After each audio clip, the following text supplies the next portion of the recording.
My name is John Boynton, aka 236 pounds no more. Now, in our interview series, I meet people, and I have the privilege, after doing some interviews, getting to know people on a personal level, and sometimes they become, personally, a good friend to me. And that's a case we have right now with this guy that we're bringing back for a part 2, getting to know him as a person inside. Jeremy, well, best known as, used to be 803. His name's Jeremy Norman, and he's best known on YouTube as well as MySpace, as, of course, used to be 803. Jeremy, are you with us? Oh, yeah. Hey, buddy. How you doing, man? I'm doing pretty good. How's things been going on your end over there in Ohio? I had some ups and downs right now. Just having a little downer time with trying to get one of those tilt tables for myself. But other than that, I got high hopes. I'm doing great. Jeremy, what are some things that you like to do for fun, like as hobbies? Well, right now I've been picking up on doing a lot of YouTube videos. I like to spend time on my MySpace with my friends on there, chatting with a lot of people. My wife and I sometimes will sing together, and I play video games, watch TV shows, watch movies. I love to do artwork. Used to read comic books all the time, still do once in a while. And just recently, a couple months ago, we started picking up right after Christmas, like autograph collecting. Humbly speaking, what are some of the things you're really good at? I just feel like I'm really good with people. I love talking with people and making new friends. I try to be funny sometimes, but, that can get over the edge. Sometimes people think I'm annoying or goofy, but, like I said, I love doing art. I went to school for that for a while before I had my surgery. Right now, I do some art, mostly for just for friends, but usually I'm just doing a lot of Photoshop stuff, and then, I guess I like to play around with singing out. Now, what inspires you to start answering the public's questions about your weight on YouTube and MySpace? What was the thing that inspired you to get involved in doing that? I just really decided that people needed to be aware of what's going on, especially with obesity and different types and everything. I really wanted people to know things from my point of view and from somebody who's been there and back. Now, who inspires you? Inspired me? Well, the best thing that inspired me are people who never give up. Whenever you hear about people who have some of these worst situations thrown at them, and they still never give up and just go on to live their lives to the fullest, that's what really inspires me.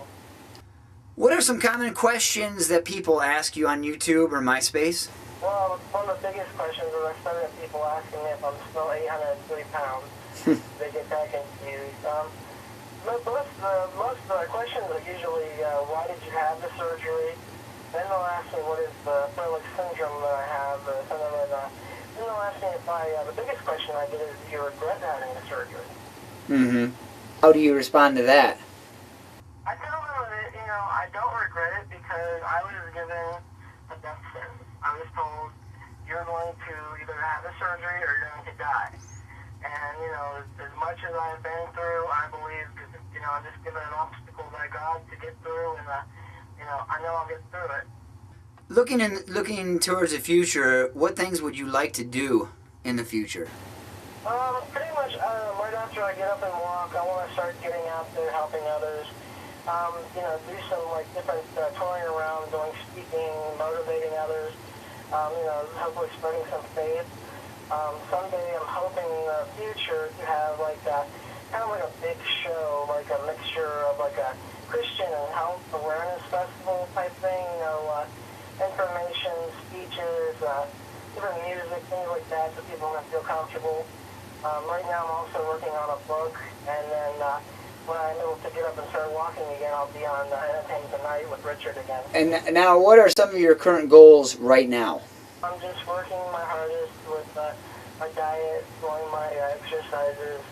Like I said, we're trying to find a tilt table because that'll help me learn how to stand up again and walk. Basically, just to help other people and myself. I got to make sure that I keep my time online with people and my personal time, separate because, I really got to look out for myself right now. How did you meet your wife? We actually, we met in an online chat room. I was a frequent visitor of this health and wellness chat because a few people that helped me with emotional problems I had, and I became good friends with them. And one day she was just surfing around finding new rooms, and I caught her name when she came in. It said Animation Kitty, and it really hit me because, I always loved art when I was younger, and I found out that she was my age, around my age. She's 2 years older than me. And, because I was usually talking to people who are over 50 and 60 years old. So it was probably nice to talk to someone around my age for a change, and we just clicked. How did you get all involved in the fascination as far as with Spider-Man? Pretty much it was, when I was younger, I had battles with depression and anxiety from a problem in school. And what it was, I got into comic books, and Spider-Man was just like one of those books that I could get into. He was a normal character who just happened to have powers. Most comic books out there came out with stories of aliens from other planets and people, just some ridiculous stories. And he was just a normal kid that just one day had, all this stuff going on in his life, and it just, became a Spider-Man. So that was just like the biggest thing for me. It inspired me to be stronger. It got me through a lot of bad times because I was able to escape all the stuff that I was going through and just, get in his world instead. What does success mean to you? Basically, I always have this thing that I say is, success to me is a person who follows their dreams. It tries to make them all come true and doesn't give up, people go their whole lives saying, well, I want to do this, and I don't think it'll ever happen, so, they end up just settling for less. My wife was having a time where she was thinking about becoming a nurse instead of animation. And, I always tell people, don't ever settle for less. You've got to follow what is in your heart because, it's just something you're going to regret. Because I tell them, even if you never make it, you can die one day with dignity and saying and knowing in your heart that you gave it your all and tried. Mm-hmm. I'd rather know that I tried for everything that I dreamed about than to die saying, well, I just did what I had to do. Well, it's Jeremy Norman. You can find him on YouTube at used to be 803 as well as MySpace. Incredible story there. Thank you, Jeremy, for this time. Second interview. No problem, anytime. And you can also find the first interview. Talks a little bit about the challenges that he's faced with weight and how he's overcome that, and he's pursuing his life through those challenges. Once again, this is John Boynton at 236 pounds no more.